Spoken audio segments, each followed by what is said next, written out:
The morning sun cast long shadows across the pristine grounds of Clarence House as Queen Camilla prepared for what should have been a routine visit to the Chelsea Flower Show. Security teams had been planning this outing for weeks, coordinating every detail from route timing to crowd control. The Queen Consort's schedule was packed that Tuesday, with appearances at 3 different venues before returning to the palace for an evening reception. Detective Inspector Sarah Matthews had been working royal protection for 8 years, but today felt different. Something in the air made her more alert than usual. Perhaps it was the recent intelligence reports about increased threats to the royal family. Or maybe it was the unusual last-minute changes to the motorcade composition. Whatever it was, she found herself double-checking security protocols that she normally executed by muscle memory. The motorcade consisted of 5 vehicles, 2 police outriders on motorcycles, the lead protection car, Queen Camilla's official Bentley, a backup vehicle, and a support van carrying additional security personnel and equipment. Standard procedure called for thorough inspections of all vehicles before departure, but the support van had arrived only 30 minutes before the scheduled departure time due to what dispatch described as mechanical issues with the original vehicle. Captain James Morrison, head of the Royal Guard unit assigned to the motorcade, noticed the late arrival, but trusted his team's professionalism. The replacement van looked identical to the standard security vehicle, complete with proper identification codes and the correct personnel roster. However, something nagged at him as he watched the new team quickly load their equipment. The driver seemed unfamiliar, and one of the guards appeared nervous, constantly checking his watch and glancing around. Meanwhile, in the specialized security kennels located in a discreet building adjacent to the main palace complex, Sergeant Kate Phillips was conducting final preparations with her explosive detection dog team. Rex, a German shepherd with an impeccable service record, had been her partner for 4 years. Together, they had successfully identified dozens of suspicious packages and had never missed a genuine threat. Today's assignment was routine: inspect all vehicles in the motorcade before departure. Rex and his handler began their systematic sweep at 7:30 in the morning, working through each vehicle with practiced efficiency.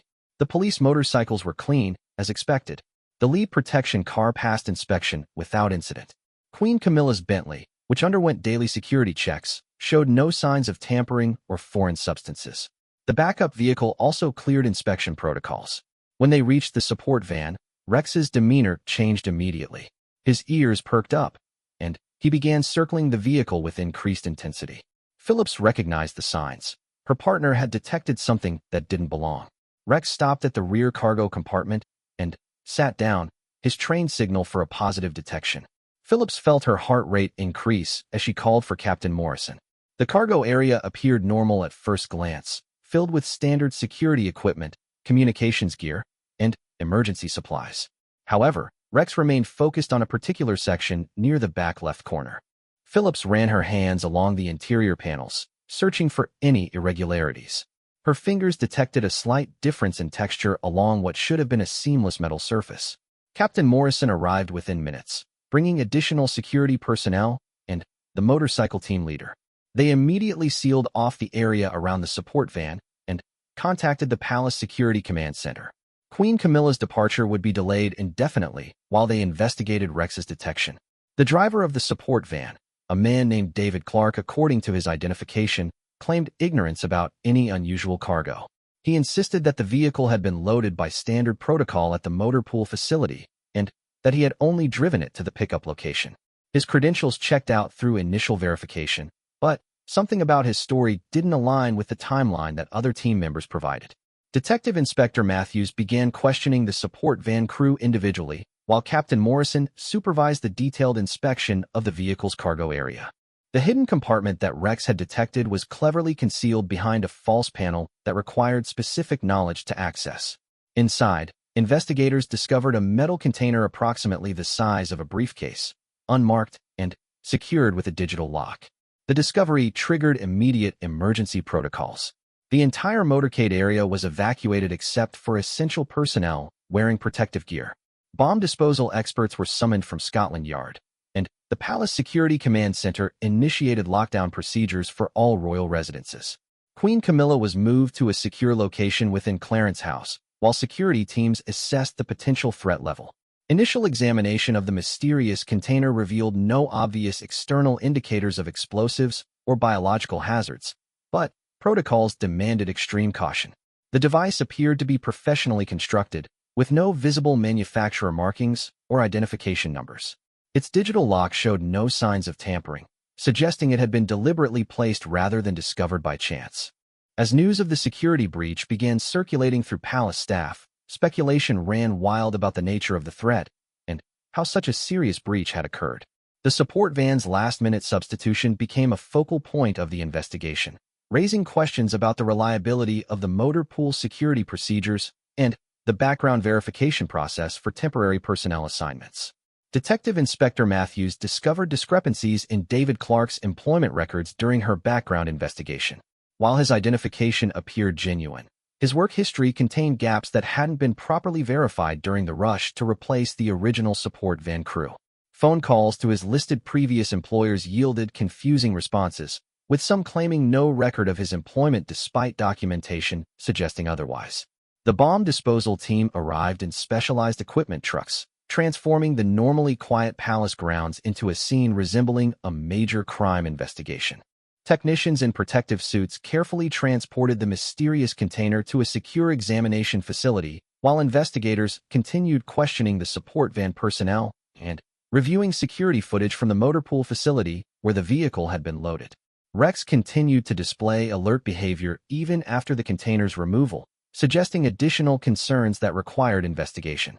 Phillips guided her partner through another systematic sweep of the support van, this time focusing on areas they hadn't previously examined in detail. The dog's reaction led them to discover traces of unusual substances in the vehicle's air filtration system, though initial field tests couldn't immediately identify the materials. Captain Morrison coordinated with intelligence services to determine whether the incident represented an isolated security breach or part of a larger threat against the royal family. Recent intelligence reports had mentioned increased chatter about potential attacks during public appearances, but nothing specific had been identified that would explain the sophisticated nature of this apparent infiltration.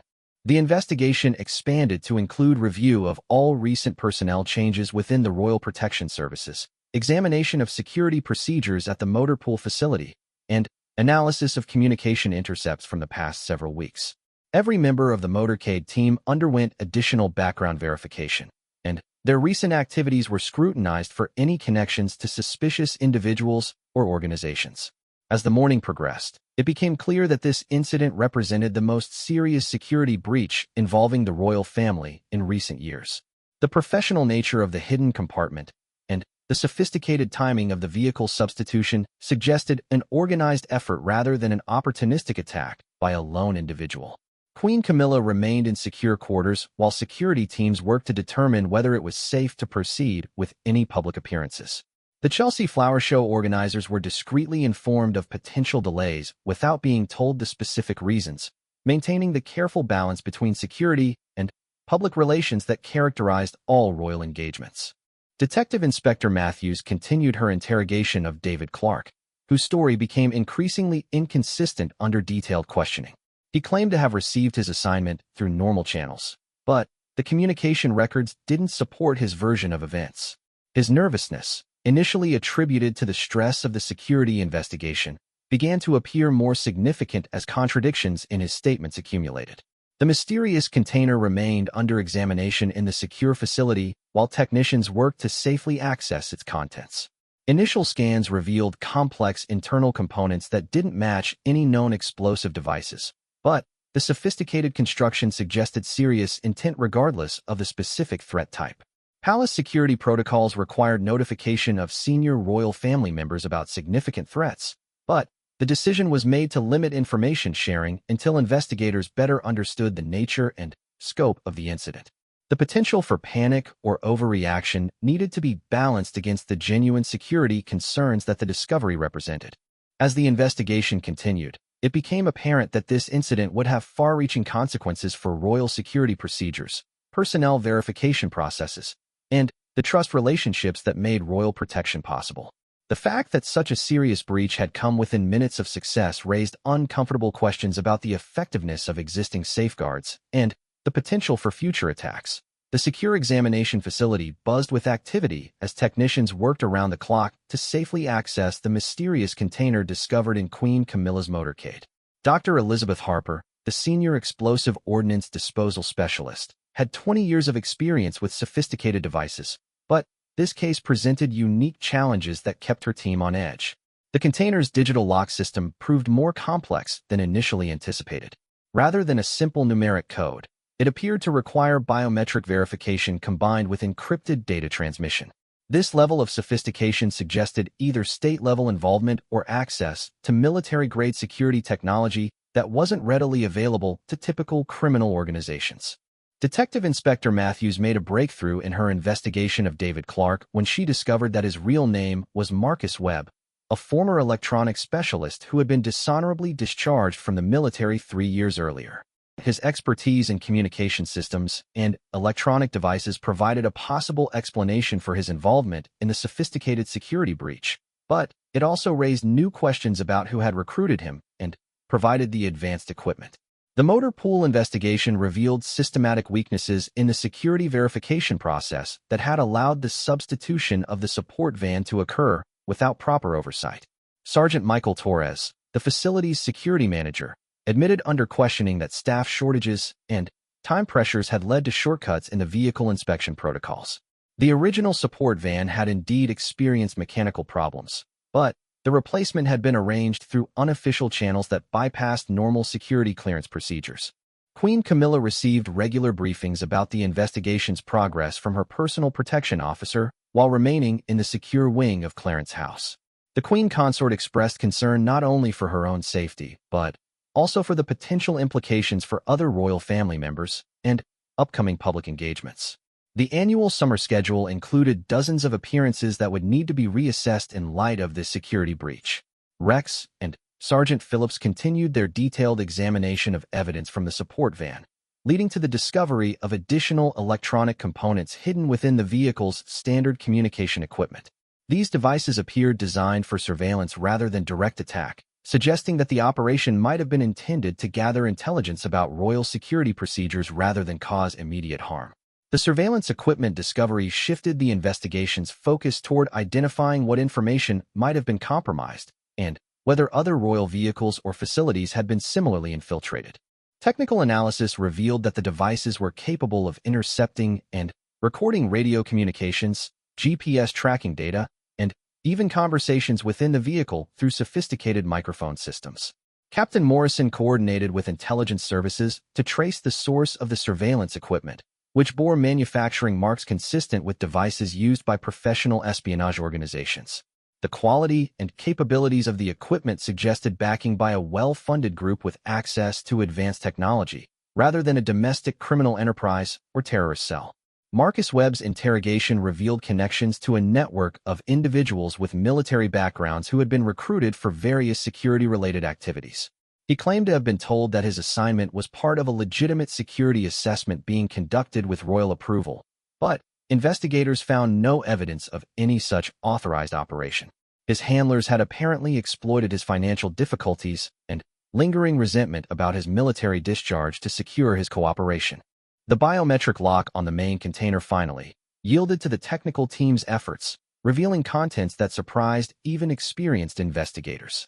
Instead of explosives or weapons, the container held sophisticated computer equipment and data storage devices designed to capture and transmit information about royal security protocols, communication frequencies, and personnel assignments. The operation appeared aimed at long-term intelligence gathering rather than immediate attack.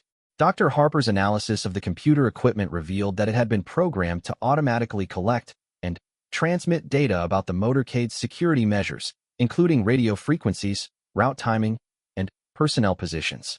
The information would have been invaluable to anyone planning future attacks against royal family members, making this breach potentially more dangerous than a single assassination attempt. Detective Inspector Matthews expanded her investigation to examine other recent personnel changes within royal security services, discovering a pattern of individuals with military backgrounds being recruited for temporary assignments through unofficial channels. Several other security specialists had been approached with offers similar to the one that had convinced Marcus Webb to participate, though most had declined the suspicious propositions. The Palace Security Command Center implemented immediate changes to personnel verification procedures, requiring multiple levels of authorization for any substitutions or temporary assignments. All existing security personnel underwent additional background checks, and new protocols were established for vehicle inspections and equipment verification before any royal movements. Queen Camilla's security detail was expanded significantly while investigators worked to determine whether the threat extended beyond the immediate circle of people involved in the Motorcade operation. Intelligence services launched a comprehensive review of recent communications intercepts and surveillance reports to identify potential connections to foreign intelligence services or organized criminal groups. The investigation revealed that Marcus Webb had been recruited through a sophisticated operation that had identified military veterans experiencing financial or emotional difficulties. His recruiters had approached him through what appeared to be a legitimate private security company offering consulting work for government agencies.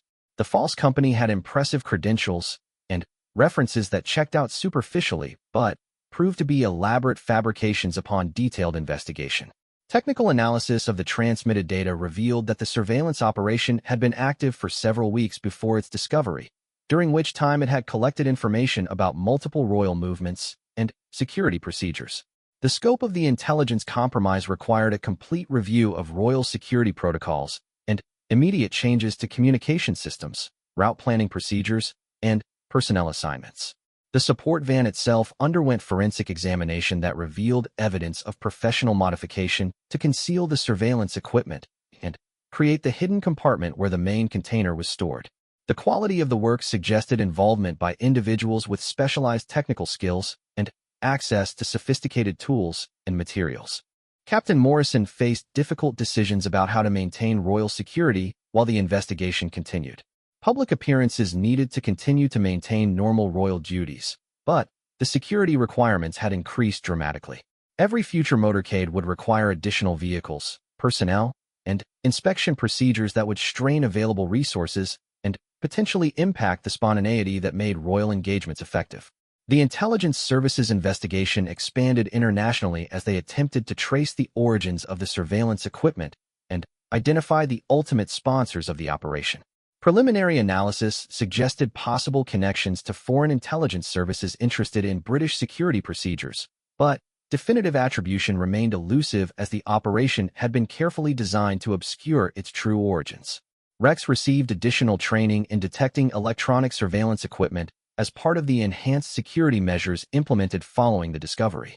Other Royal Protection Dog teams were similarly trained to identify the specific types of devices found in the support van, expanding the security service's capability to detect future infiltration attempts.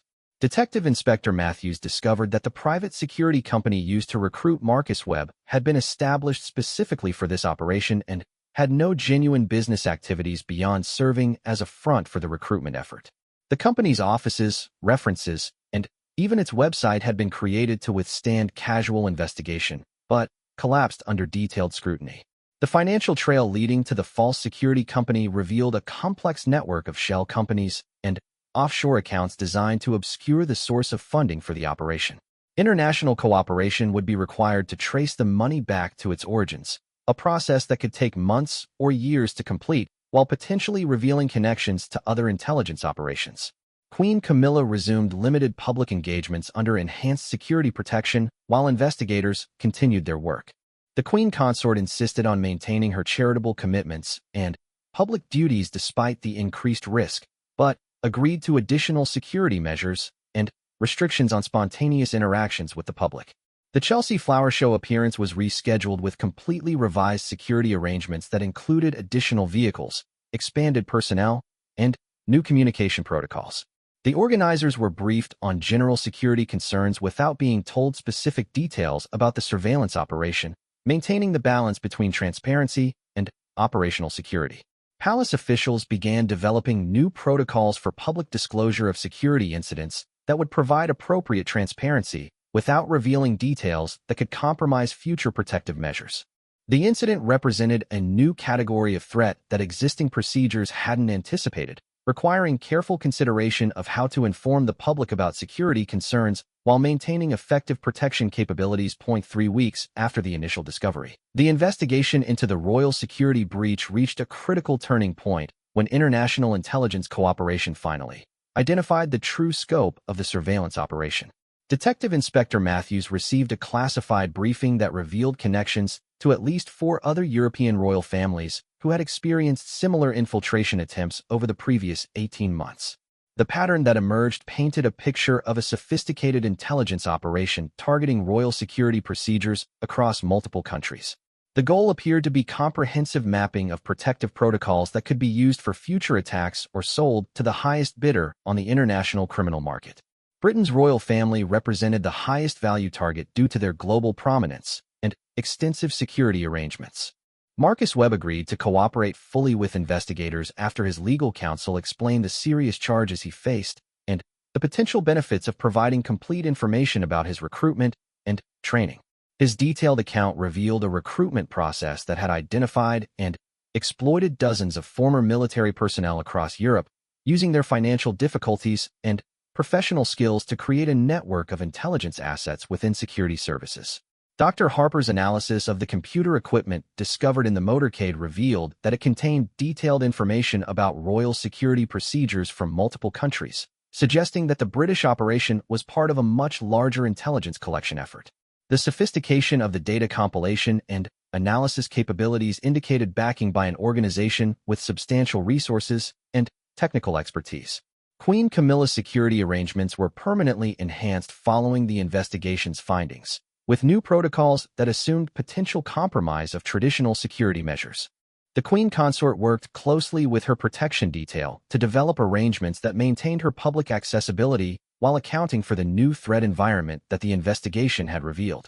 Captain Morrison led the development of new security protocols that incorporated lessons learned from the investigation into standard royal protection procedures.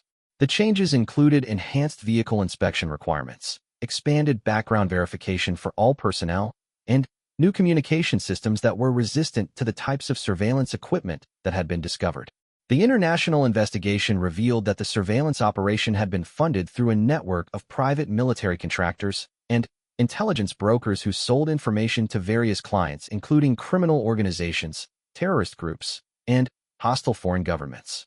The commercial nature of the operation made it particularly dangerous because it created financial incentives for continuous expansion and sophistication of intelligence collection efforts. Rex received commendation for his role in detecting the surveillance equipment, and his success led to expanded training programs for royal protection dogs throughout the Commonwealth. The specialized training focused on detecting electronic devices and surveillance equipment that traditional explosive detection training might miss, significantly enhancing the security service's counterintelligence capabilities. Sergeant Phillips was promoted to lead the expanded canine detection program that resulted from the investigation's findings. Her experience with Rex during the Motorcade incident provided valuable insights into developing training protocols that could identify sophisticated surveillance equipment while maintaining the dog's effectiveness in detecting traditional threats like explosives and weapons. The legal proceedings against Marcus Webb and his co-conspirators resulted in significant prison sentences that served as a deterrent to other potential recruits, while providing detailed intelligence about the recruitment methods and operational procedures used by the surveillance network. Webb's cooperation continued throughout the prosecution process, helping authorities identify and arrest additional network members. Detective Inspector Matthews was assigned to lead a new joint task force focused on protecting royal families and government officials from sophisticated surveillance operations. The task force combined expertise from multiple agencies and countries to share intelligence and coordinate responses to similar threats, creating a comprehensive defense against organized intelligence collection efforts. The technical countermeasures developed in response to the investigation included new detection equipment for identifying sophisticated surveillance devices and enhanced communication systems that could operate securely even when traditional radio frequencies were compromised. These innovations were shared with allied security services and became standard equipment for protecting high-value targets. Queen Camilla resumed her full schedule of public engagements with the new security arrangements, demonstrating that enhanced protection could be implemented without significantly impacting the royal family's public duties. The Queen Consort's insistence on maintaining her charitable work and public appearances sent an important message about refusing to be intimidated by security threats. The Chelsea Flower Show appearance that had been postponed during the investigation finally took place with extraordinary security measures that were largely invisible to the public. The successful execution of the engagement under enhanced protection demonstrated that the lessons learned from the security breach could be effectively implemented without compromising the quality of royal public appearances. Palace officials developed new communication strategies for handling security incidents that balanced public transparency with operational security requirements. The approach provided appropriate information about general security concerns while protecting specific details that could compromise future protective measures or reveal intelligence capabilities. The motor pool facility underwent complete reorganization with new management and enhanced security procedures that eliminated the weaknesses that had allowed the support van substitution to occur. All vehicles and equipment were subjected to comprehensive inspection and verification procedures that made future infiltration attempts significantly more difficult. The investigation's findings were shared with security services throughout the Commonwealth and allied nations, leading to enhanced protection protocols for government officials and royal families worldwide. The cooperation that developed during the investigation created permanent channels for sharing intelligence and coordinating responses to similar threats. Captain Morrison's leadership during the crisis earned him promotion to head a new Royal Security Coordination Center that monitored threats across all royal residences and public engagements. The centralized approach improved communication and coordination between different security units while providing comprehensive threat assessment capabilities. The surveillance equipment discovered in the Motorcade was analyzed by government technical specialists who developed countermeasures and detection methods that significantly enhanced the security service's ability to identify and neutralize similar threats. The technical intelligence gathered from the equipment led to improved understanding of surveillance capabilities and methods used by hostile intelligence services. Marcus Webb's rehabilitation in prison included cooperation with authorities in identifying other potential targets of recruitment by the surveillance network. His insights into the psychological manipulation and financial incentives used by his handlers helped security services develop preventive measures to protect vulnerable former military personnel from similar exploitation. The enhanced security measures implemented following the investigation became permanent features of royal protection that improved safety without significantly impacting public access or the effectiveness of royal engagements. The balance between security and accessibility that was achieved demonstrated that sophisticated threats could be addressed without fundamentally changing the nature of royal public service. Detective Inspector Matthews continued leading investigations into related cases as the surveillance network's activities became better understood. Her expertise in counterintelligence and royal protection made her a valuable resource for training other investigators and developing new techniques for detecting and preventing sophisticated security breaches. The long-term impact of the investigation extended beyond immediate security improvements to include enhanced international cooperation in protecting government officials and royal families from organized intelligence collection efforts. The relationships and procedures developed during the crisis created lasting benefits for security services throughout the allied nations. Queen Camilla's security detail developed new training programs that incorporated lessons learned from the investigation into standard preparation for all royal protection officers. The training emphasized detection of sophisticated surveillance attempts and response procedures for handling complex security breaches while maintaining operational effectiveness.